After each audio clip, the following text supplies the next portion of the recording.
இந்த தேர்தல்ல தாவேகா என்ன சாதிக்க போகிறது? ஏன்னா 50,000 பேருக்கு மேல விருப்ப மனு வாங்கியிருக்காங்க. அவங்க எல்லாம் எதுக்கு வந்தாங்கன்னா விஜயை பார்க்க வந்தவங்க. ஓசியில கொடுத்தா எனக்கு ஒன்று எங்கள் அப்பனுக்கு ஒன்று வாங்கிக்குவாங்க. அந்த மாதிரி இங்கே உள்ளவங்களுடைய பழக்கமே அதுதான். ஓசின்னு சொல்லிட்டு 2 கையிலே வாங்குவாங்க. பிரைம் நியூஸ் சேனல்ல வேட்புமனுவை விண்ணப்பிப்பது எப்படின்னு ஒரு வீடியோ போட்டாங்க. அநேகமா இதற்காக தான் போட்டிருப்பாங்களோ. அதுக்காக தான் அவங்களுக்கு என்ன தெரியும், இந்த அப்ளிகேஷன் சொல்லி அவன் ஃப்ரேம் போட்டு வீட்டில் வச்சுட்டான். பாதி பேர் தலா நீங்கள் யூஸ் பண்ணிட்டான். பல பிள்ளைங்க தளபதினு வாங்கி போச்சு.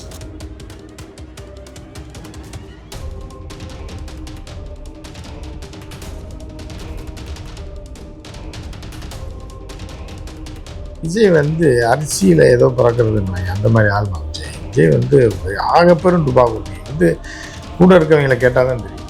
10 வருடமா மேனேஜரா வேலை செஞ்சிருக்காங்க. எத்தி விட்டு 2,000 ரூபா கொடுத்துருக்காங்க. விஜய் நின்னா ஜெயிக்க மாட்டாரு. எப்படி மாட்டேது? ஏன் கமல் நின்னா ஜெயிக்கல? ஏன் ஜெயிக்கல? கமல் நின்னார்ல, விஜயோட பெரிய ஆள் தானே. பெரிய ஆள் தான். தளபதினு அந்த யங்ஸ்டர்ஸ் உடைய அவங்களுக்கு வயசானவங்க போட்டிருப்பாங்கல்ல. ஓட்டு ஒன்று தானம்மா. தாவேகாவுல நட்சத்திர வேட்பாளர்கள் யார்? செங்கோட்டையன். ஆமா சார். ஐயோ செங்கோட்டையன். அவர் வெளியில இப்ப கட்சி நிகழ்வுகள்ல அதிகமா பார்க்க முடியும். அவர் கட்டாயம் இப்ப யார் நிக்கிறாங்களோ இல்லையா அவர் நிப்பாரு. ஆமா, அவரோட நோக்கம் வேற இல்ல. தாவேகா வெற்றி பெற செய்வா அவர் தாவேகாவுக்கு வந்திருக்காரு. திருச்சாவே இருக்காங்க ஃப்ரெண்டு. நான் பொதுச்செயலாளராக போறேன், நான் கட்சியை நடத்திக்கிறேன். அவங்க கையில கொடுத்துட்டு அப்படி என்ன பத்தி ஏன் பேசுறீங்கன்னா அவங்க நம்ம தப்பா பேசுறோம். தாவேகாவின் பொதுச் செயலாளர் த்ரிஷா. ஆமா, த்ரிஷா தலைவர் விஜய், கட்சியோடைய தலைமை நிலைய பொதுச் செயலாளர் விஷயம்.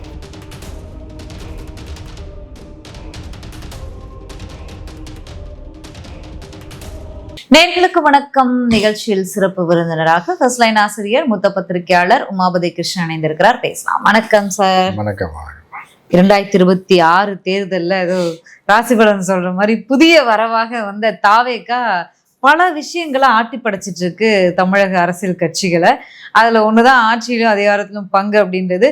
அவங்க சொல்லியும் அவங்க கூட யாரும் வரலைன்னாலும் இருக்கிற கட்சிகளுக்குள்ள போட்டி பிரச்சனைகளா போயிட்டு இருக்கு. அது மட்டும்தான் அவங்களுக்கு பெனிஃபிட்டா கிடைச்சிருக்கு. இப்போ இந்த தேர்தல்ல தாவேகா என்ன சாதிக்க போகிறது? ஏன்னா 50,000 பேருக்கு மேல விருப்ப மனு வாங்கியிருக்காங்க. அவங்க எல்லாம் எதுக்கு வந்தாங்கன்னா விஜயை பார்க்க வந்தவங்க. புரியுதா? அதாவது ஒரு பழமொழி சொல்லுவாங்க அந்த காலத்துல, ஓசியில கொடுத்தா எனக்கு ஒண்ணு எங்க அப்பனுக்கு ஒண்ணு வாங்கிக்குவாங்க. எதுக்குடா 2 கேட்கறேன், எங்க அப்பாவுக்கு. அந்த மாதிரி இங்க உள்ளவங்களுடைய பழக்கமே அதுதான். ஓசின்னு சொல்லிட்டு 2 கையிலே வாங்குவாங்க. ஆனால் விஜய் கட்சியில் அப்ளிகேஷன் வாங்குறவனுடைய நிலைமை என்னான்னு பார்த்தீங்கன்னா வடிவேல் நிலைமை தான். நம்ம ஏற்கனவே சொன்னதான். விஜய் ஒரு அரசியல் வடிவேலு. வடிவேலு ஒரு நடிகர். ஏன்னா விஜய் நடிகர், விஜய் இவர் அரசியல் வடிவேலு. ரைட்டா? இப்போ வடிவேல் ஒரு படத்தில் கம்பிக்குள்ள கை நீட்டினு பொங்கல் போட்டுறான், எடுத்து திங்க முடியாது, அவன் எடுத்து. இதுதான் தாவேகா தொண்டர்களோட நிலைமை. அவங்க என்ன பொங்கல் போடுறாங்கன்னு கையை நீட்டினாங்க, 2லேயும் நீங்க வச்சு விட்டா அவன் எப்படி திம்பான்? அந்த மாதிரி அப்ளிகேஷன் வாங்கும்போது விஜய் இருப்பாரு, ஒரு பொருளையை கிளப்பி விட்டாங்க. விஜய் ஒருத்தரையும் சந்திச்சு கேட்டுதான் அப்ளிகேஷன் கொடுப்பாருன்ற மாதிரி. வழக்கமா பொறுப்பாளர்கள், எம்எல்ஏக்கள், அமைச்சர்களாவது வருவாங்க. அதனால இதுல ஒரு அடுத்த கட்டமாவது யாராவது இருந்திருப்பாங்க. வந்தாங்க, கூட்டமா வந்தாங்க. ஓசியில் அப்ளிகேஷன் அடிச்சு வச்சிட்டாங்க. 1 லட்சம் நோட்டீஸ் மாதிரி அடிச்சிருக்காங்க. அடிச்சா கூட்டம் அந்த ஏரியாவே நாசப்படுத்தி எவனையும் டீ சாப்பிட கூட விடாம, குடும்பத்தை வாழ விடாம வந்துட்டாங்க. பார்த்தா அப்பயும் விஜய் வரமாட்டாருன்னு தெரிஞ்சு போனோடனே சரி வந்ததுக்கு இந்த அப்ளிகேஷனை வாங்கிட்டு போவோம், வாங்கிட்டு போய் பத்திரமா வீட்டில் வச்சுக்குவோம்னு சொல்லிட்டு அவங்களுக்கு கொடுக்குற மனசு கிடையாது. முதல்ல கட்சி ஃப்ரேம் போட்டு நான் வீட்டிலேயே வச்சுக்கிறேன்னு சொல்லி 50,000 பேர் வாங்கிட்டு போயிருக்கேன். போயிட்டு அவன் ஊரில் போய் நாச்சியப்பன் பாத்திர கடையில் கொடுத்து பேர் அடிக்கிறது, இது அடிக்கிறது, ஃபோட்டோ போடுறது, இதெல்லாம் வச்சு விஜய் ஃபோட்டோ ஏஐயில் போட்டு ஒன்று விஜய் நிற்கிற மாதிரி அப்ளிகேஷன் வாங்குற மாதிரிலாம் போட்டு வச்சுட்டாங்க. இவங்களும் உட்காந்துருக்காங்க. டேட்டு முடிய போது என்னடா ஒரு அப்ளிகேஷன் கூட வரல அப்படின்னு பார்த்தா ஒரு 50 or 100 வந்துருக்கு. ரிட்டர்ன் வாங்கிட்டு போனது 50,000, வந்தது வெறும் 50. சரி, என்னடா வேற எங்கேயாவது வேற வீட்டுல கொண்டு ப்ராப்பரா வந்தது எப்படி வேற வீட்டுல எங்கேயாவது கொண்டு போய் கொடுத்தாங்க? இல்ல, ஒரே ஒரு டவுட் சார். மற்ற கட்சிகள்லாம் விருப்ப மனுவை அந்த மனு கொடுக்கறது 10,000, 15,000, 20,000 வரைக்கும் கொடுப்பாங்க. ஏன்னா அப்பதான் உண்மையா போட்டியிட விரும்புபவர்கள் வாங்கி அதற்கான நபர்கள் வருவாங்கன்னு. ஏன் 100 ரூபாய்க்கு கொடுத்தாங்க? 100 தானே எல்லாம் வாங்கி வச்சுக்கங்கடான்றது தான். இந்த பீலா விடணும்ல, எங்கள் கட்சியில் 50,000 பேர் வாங்கியிருக்கான் அப்படின்னு. சரி, கொடுத்தவன் எத்தனை பேர்னா எவனும் இல்லை. நீ தான் கதவையே பிரேக்கிங் இது லைவ் போடுறாங்க போது, வெறும் கதவை லைவ் போடும் அதே 2000 பேர் பார்த்துருக்காங்க. அப்படிங்கும்போது இவங்க அப்புறம் இதை போட மாட்டாங்க, அப்ளிகேஷன் கொடுக்குறதுன்னு 50,000 கொடுத்துட்டாங்க. ஆனால் ஒன்றுமே திரும்பி வரல. 50 அப்ளிகேஷன் கூட திரும்பி வரல. ஏன் திரும்பி வரலன்னா, திருப்பி வரும்போது 15,000 வரணும்.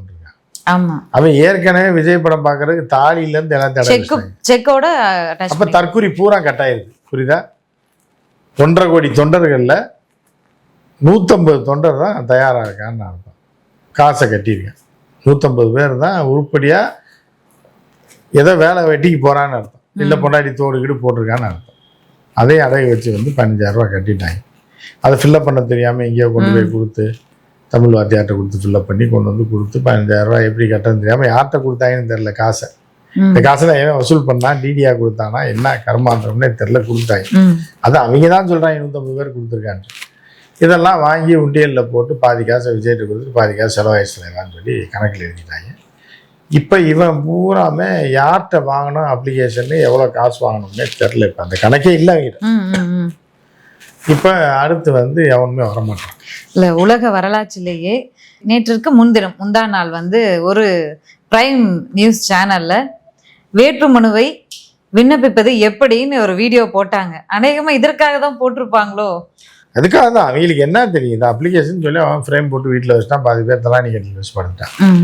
பல பிள்ளைங்க தளபதின்னு வாங்கிட்டு போய் வீட்டில் வச்சிருச்சு. இப்போ இது என்ன பண்ணுறதுன்னு ஏதாவது வீடியோ போடணும்ல. அதை ஒரு 10,000 பேர்னாலும் பார்ப்பான்ல. அது நல்லா போயிருக்கு அந்த வீடியோ. ஆமா போயிருக்கு. அவன் எப்படி, ஏன்னா தாவேக்கா விஷயத்துல அடிக்கடி அடிபடக்கூடிய ஒரு சேனல் தான் அது. அதான் அந்த சேனல் போட்டு அப்படி காசை வாங்கிட்டு அவன் போட்டிருப்பான். இப்போ பார்த்தா ஒன்றுமே வரல. இப்போ கடைசியில் கலவை தெரிஞ்சு கட்டணுப்பா. கடைசியில் 234 தொகுதிக்கு 100 பேர் கூட வரமாட்டாங்க நிற்கிறது. ஏன்னா அடுத்து இப்போ 15,000 1 கோடி 2 கோடி செலவு பண்ணும் போது 150 15 மாறிடும். அவ்வளோதான். ராஜ்மோகன் 2 கோடி கொடுத்து செலவு பண்ணி நிற்க முடியுமா? ராஜ்மோகன் சீட்டு வேணான்ற அவருக்கு செலவு பண்றதுக்கு ஆள் இருப்பாங்களா? ஆள் இருந்தா நிற்பாங்க, இல்லைன்னு நிற்க முடியும். பட்டிமன்றத்தில் 15,000 வாங்கினவர் எப்படி செலவு பண்ணி நிற்க முடியும்? அவர் பாவம் ராஜ்மோகன் அவர் ஒரு பக்கம் இருக்காப்புல, புஷி நிற்பாப்புல. ஏன்னா நின்னே அவனு பொதுச் செயலாளர். தலைவா நீங்கள் பார்த்துங்க தலைவா, என்ற ஒன்றுமே இல்லை தலைவா, காலைல கூட பழைய சோறு தான் சாப்பிட்டு வந்தேன் அப்படின்வாப்புல. சரி புஷி, நான் அவனை உனக்கு காசு தந்துடுறேன் செலவுக்கு, நான் கையை காட்டுறேன், அதை வச்சு நான் போய் வாங்கிக்கிறேன். மேனேஜருக்கு எட்டி உதச்சிட்டு ஒரு 2,000 ரூபாய் தான் மொய் பணம் கொடுத்தாரு அப்படின்னு சொல்லி அவர் இப்போ விஜய் 5 பேர். விஜய் அரிசியில ஏதோ பிறக்கிறதுன்னு அந்த மாதிரி ஆள்மா விஜய். விஜய் ஆகப்பெரும் டுபாக்கூர். கூட இருக்கவங்களை கேட்டாதான் தெரியும். 10 வருடமா மேனேஜரா வேலை செஞ்சிருக்காங்க. எத்தி விட்டு 2,000 ரூபாய் கொடுத்துருக்காங்க பாருங்க. இல்ல, அவர் 234 தொகுதிக்கும் தன்னுடைய தொண்டர்கள் நமக்காக 30 வருஷமா நமக்கு பேனர் பாலாபிஷேகம் பண்ணி வாழ்நாள் முழுக்க நமக்காக வாரி இறைச்சவங்க. இன்னைக்கு இவ்வளவு கோடி கணக்குல செலவு பண்ண முடியாம இருக்கனால தொகுதிக்கு 2 கோடி போட்டு செலவு பண்ணி வெற்றி பெற மாட்டாரா? அவர் காசு செலவு பண்ண மாட்டார். இவர் இப்போ புஷி ஆனந்த் ஜெயிக்கிறதுக்கு அவரே நிற்க மாட்டார் எலெக்ஷன். நம்ம முதல்ல தமிழ்நாட்டில் பிரேக்கிங் பண்ணதே நம்ம தான். விஜய் அரசியல் நிற்க மாட்டாரு. 90% விஜய் வரமாட்டாரு, நிற்க மாட்டாரு. நிக்க போறாரு. அவர் சமீபத்துல அவருடைய லேண்டை ஒரு பெரும் நிறுவனம் வாங்கியிருக்கு. அந்த தொகையை தான் நான் கட்சிக்கு செலவு பண்ணேன்லாம் நான் கணக்கு காட்டுறதுக்கு என்னென்ன விஷயங்களை எல்லாம் ஆட் பண்ணலாம்லாம் இவரை ஆடிட்டர் வச்சு ரெடி பண்ணிட்டு இருக்கிறதெல்லாம் தகவல் அதெல்லாம் ரெடி பண்ணுவாரு. நிக்க மாட்டார் எலெக்ஷன். இன்னும் தோத்து போறதுக்கு எப்படி நிப்பாரு? விஜய் நின்னா ஜெயிக்க மாட்டாரு. எப்படி மாட்டேன்? ஏன் கமல் நின்னா ஜெயிக்கல? ஏன் ஜெயிக்கல? கமல் நின்னார்ல, விஜயோட பெரிய ஆள் தானே. ஆமா, பெரிய ஆள் தான். தளபதினு அந்த யங்ஸ்டர்ஸோடைய அவங்களுக்கு வயசானவங்க போட்டிருப்பாங்கல்ல. ஓட்டு ஒண்ணுதானம்மா. 60 வயசு ஆயா போட்டாங்கன்னா 6 வயசு பாப்பா போட்டாங்க, 16 வயசு பாப்பா போட்டாங்க, ஓட்டு கிடையாது. 18 20 வயசு பாப்பா போட்டாங்கன்னா ஓட்டு ஒண்ணுதானே. ஆயாக்கு அரை ஓட்டா. அப்ப கமலஹாசன் ஏன் தோத்தாரு? கமலஹாசன் ரசிகைகள் இன்னும் உயிரோட இருக்காங்கல்ல. ரசிகர்கள் மட்டும் போட்டிருக்காங்க. விஜய்க்கு அப்படி இல்லையே. எங்க வீட்டுல 6 ஓட்டு, மொத்தம் 6 ஓட்டும் போடலாம், சோத்துல விச வச்சிருன்னு மிரட்டையில போட வைப்பாங்க. மிரட்டல அது கூட கூட இருக்கு. பட் இருந்தாலும் எப்படி ஜெயிப்பாரா என்னன்னு நின்று அவர் மட்டும் ஜெயிச்சு என்ன பண்றது? சட்டசபையில போய் சிங்கம்லாம் கதை சொன்னாரு. சிங்களா சட்டமன்றத்துல பேசுவாரு. எப்படி பேசுவாரு? 10 பேரை பார்த்தாலே பதற ஆரம்பிச்சிருவாரு. சட்டசபை தினந்தோறும் இன்னொரு டிவிக்கே வேல்முருகன் மாதிரி வெளியில வந்து நின்னு அங்கே press meet வேனை உள்ளே விட மாட்டாங்க இல்லை சட்டசபையில். வேனோட போய் வேனில் உட்காந்து தான் பேசுவேன் இந்த மாதிரி இருந்தால் அப்படி விடுவாங்க, விட மாட்டாங்கல்ல. விஜயெல்லாம் நிற்க மாட்டோம், எலெக்ஷன் நிற்க மாட்டோம், எல்லாத்தையும் கட்டி இறக்கி விட்டு ட்ரையல். ஓகே சார், இப்போ ஒவ்வொரு தேர்தல் விவரம் ஆரம்பிச்சிருச்சு. வந்து தேர்தல் இன்னும் தேதி அறிவிப்பு அஃபீஷியலா வரணும், அவ்வளவுதான். அதற்கான வேலைகள்லாம் எல்லாரும் பண்ணித்தான் இருக்காங்க. தாவேகாவுல நட்சத்திர வேட்பாளர்கள் யார்? நட்சத்திர வேட்பாளர்னா அந்த அந்த 4 பேருக்கு நன்றி இந்த கார் தான். யார் சார்? விஜய் இது புஷி ஆனந்த், அந்த ஆதவர்ஜனா, அந்த இதுல அருண்ராஜ் ஒன்று, இன்னொருத்தர் யாரு அந்த இதுல ரிசைன் பண்ணிட்டு வந்து இந்த முதல்வர் ஆக்குறேன்னு சொல்லி ஏற்கனவே அன்புமணி ஏமாத்தி தெருவில் விட்டாரு, ஆரோக்கியசாமியா. ஜான் ஆரோக்கியம். அவரு தேர்தல் போட்டிடுவாரா? ஆமா, அப்புறம் அவர் பதவியில் இருக்காருல்ல, அப்புறம் என்ன வியூக வகுப்பாளரா தானே இருக்காரு. செலவு இவங்க பண்ணா நிப்பாரு, நின்று பாப்பாரு நமக்கு எவ்வளவு ஓட்டு விடுது. வெளியிலேயே அந்த முகம் யாருன்னு யாருக்குமே தெரியாது சார். வேற யாருக்கு வேற நிர்மல் குமார் இருப்பாருன்னு நினைக்கிறேன். நிர்மல் குமார், அந்த 4 பேர் தான் நிப்பாங்க. அப்புறம் வந்து அதுக்கு 2ஆம் கட்டமா வந்து அந்த பட்டிமன்ற பேச்சாளர் அவர் ரெடி பண்ணிட்டு ராஜ்மோகன், என் கூட பழைய பட்டிமன்ற பேச்சாளர்லாம் வாங்க பணம் கட்ட தயார் இருந்தேன், நான் உங்களுக்கு சீட்டு வாங்கி தரேன் சொல்லிட்டோம்னு சொல்லியிருக்காங்க. வீட்டுக்கார்ட்ட கேட்டு சொல்றோம். மொத்தமா 4 பேர் தான் நட்சத்திர வேட்பாளர்கள். வேற யார் இருக்கா? வேற யாருமா இருக்கா? நீங்களே சொல்லுங்க, வேற யார் அந்த கட்சியில இருக்கா? செங்கோட்டையன் இருக்காரு.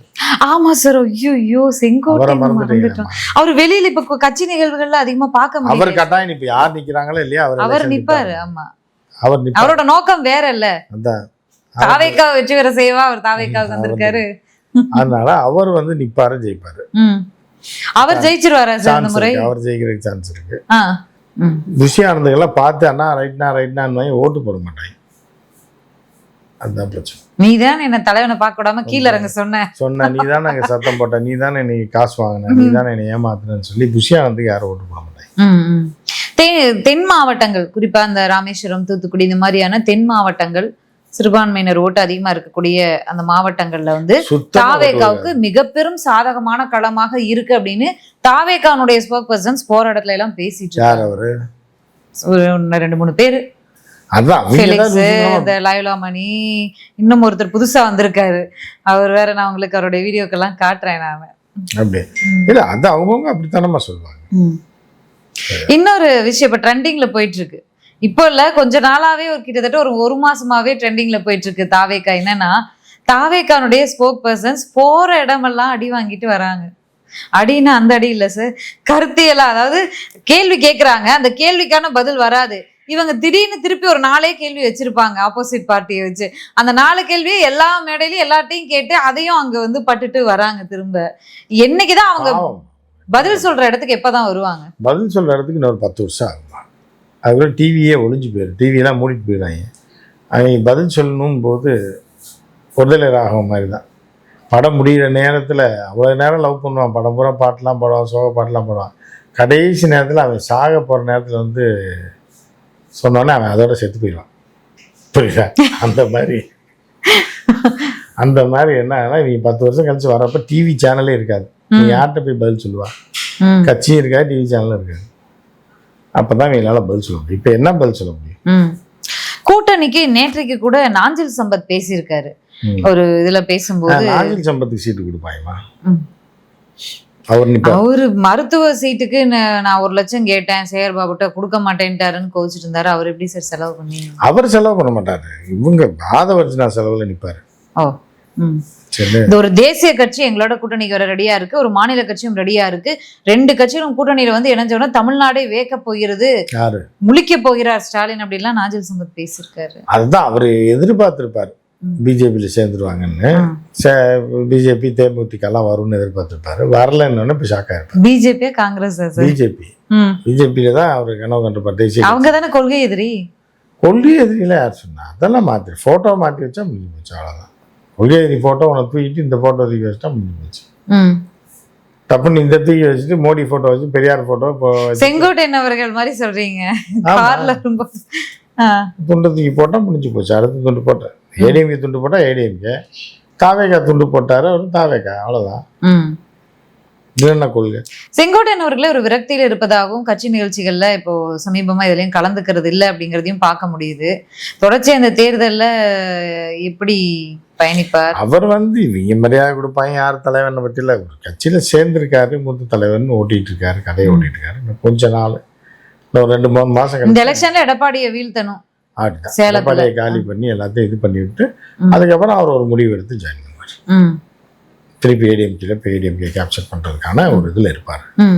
தமிழக அரசியல் கிழமை இப்ப தாவேக்காவுக்கு எதிரா இருக்கிற மாதிரி இருக்கு. ஏன்னா ஆரம்பத்துல முன்னாடி ஆதரவா இருந்துச்சு. இல்ல, ஆரம்பத்துல கரூர் சம்பவ நேரத்துல, அதன் பிறகு அதுக்கு முன்னாடியும் சரி, அதிமுக, பாஜக, நாம் தமிழர்ல இருந்து எல்லாரும், நாம் தமிழர் ஒரு நேரத்துல எடுத்தாரு, ஒரு நேரத்துல மறுத்தாரு. இந்த 2 பெரிய கட்சியுமே விஜய்க்கு ஆதரவாக இருந்துச்சு. இப்போ இந்த 2 பெரிய கட்சியுமே விஜய்க்கு எதிர்ப்பாக இருக்கு. நயினார் நாகேந்திரன் வேற திடீர்னு ஒரு கருத்தை சொல்லிட்டு போயிட்டாரு. இப்போ அது இத்தனை எதிர்ப்புகளை விஜய் இந்த எலெக்ஷன்ல வேஸ்ட் பண்ணிடுவாரா? பண்ணிதான் ஆகணும். அதுக்காக ஊரை விட்டு ஆட முடியும். அவர் இறங்கிட்டார் களத்தில், அவ்வளோதான். அவர் கடைசி வரைக்கும் இப்படி போயிட்டு இப்படியே இருப்பார். 2026 அவர் நிற்க மாட்டார், எல்லாத்தையும் இறக்கி ட்ரையல் பார்ப்பார், எல்லாம் தோற்றுருவாங்க. ஒரு 12% 13% ஓட்டு வரும். இதை வச்சுட்டு அடுத்து 2027 படம் நடிக்க போயிடுவார். படம் நடிச்சுட்டு அதுக்கப்புறம் அப்படியே அடுத்த எலெக்ஷன் வரைக்கும் ஓட்டுவார், எம்பி எலெக்ஷன் வரைக்கும். அப்போ எம்பி எலெக்ஷனில் இந்த பசங்கள்லாம் எம்பினா என்னன்னு டெல்லியை பற்றி அவங்க கேள்விப்பட்டிருக்க மாட்டாங்க, இவங்கெல்லாம் நிறுத்த முடியாது. அப்பயும் இதை ஆதவர்ஜனா போன்றவர்களாம் எனக்கு எம்பி சீட் கொடுங்க, அவங்களும் கொடுப்பாங்க, அவங்களும் தோற்று போயிடுவாங்க. அடுத்து எம்எல்ஏ எலெக்ஷனில் வேணாம் போதும்னு முடிவு பண்ணிட்டாங்கன்னா அதோட போயிடும். கொஞ்சம் வாக்கை வச்சு நான் மெயின்டைன் பண்ணுறேன். இப்போ திருச்சாவே இருக்காங்க ஃப்ரெண்டு, நான் பொதுச்செயலாளராக போகிறேன், நான் கட்சியை நடத்திக்கிறேன், அவங்க கையில் கொடுத்துட்டு அப்படிதான். என்ன பத்தி ஏன் பேசுறீங்கன்னா அவங்க நண்பர், நம்ம தப்பா பேசுறோம். நம்ம அவர் வீட்டை விட்டு இல்ல, எனக்கும் எந்த அரசியல் பார்ட்டிக்கும் நண்பர் கிடையாது, நான் மியூச்சுவலா தான் இருக்கேன். அதுதான்மா. இப்ப இருந்த போதிலும் அவங்க அந்த டைமுக்கு வருவாங்க பொதுச் செயலாளர். ஜெயலலிதா மாதிரி தாவேகாவின் பொதுச் செயலாளர் த்ரிஷா, தலைவர் விஜய், துணை பொதுச் செயலாளர் இது இப்ப கட்சியோடைய தலைமை நிலைய பொதுச் செயலாளர் புஷியானது. ஜி.கே. மணியை மாத்தி விட்டாங்க பாருங்க, தலைவராக இருந்த ஜி.கே. மணியை அந்த மாதிரி மாற்றி விட்டு ஏதாவது ஒரு போஸ்டிங் கொடுத்து அப்படியே இருக்கும். அதுக்கப்புறம் கட்சி ரெஃபரன்ஸ் ஆகும்போது அவங்க எப்படி கட்சியை கொண்டு போகிறாங்கன்றத வச்சுதான். நன்றி சார், நன்றி. பொறுத்திருந்து பார்க்கலாம் பிரச்சாரத்துக்கு எப்படி பீரங்கியா இறங்குறாரு, என்ன பேசுறாரு. நன்றி, வணக்கம்.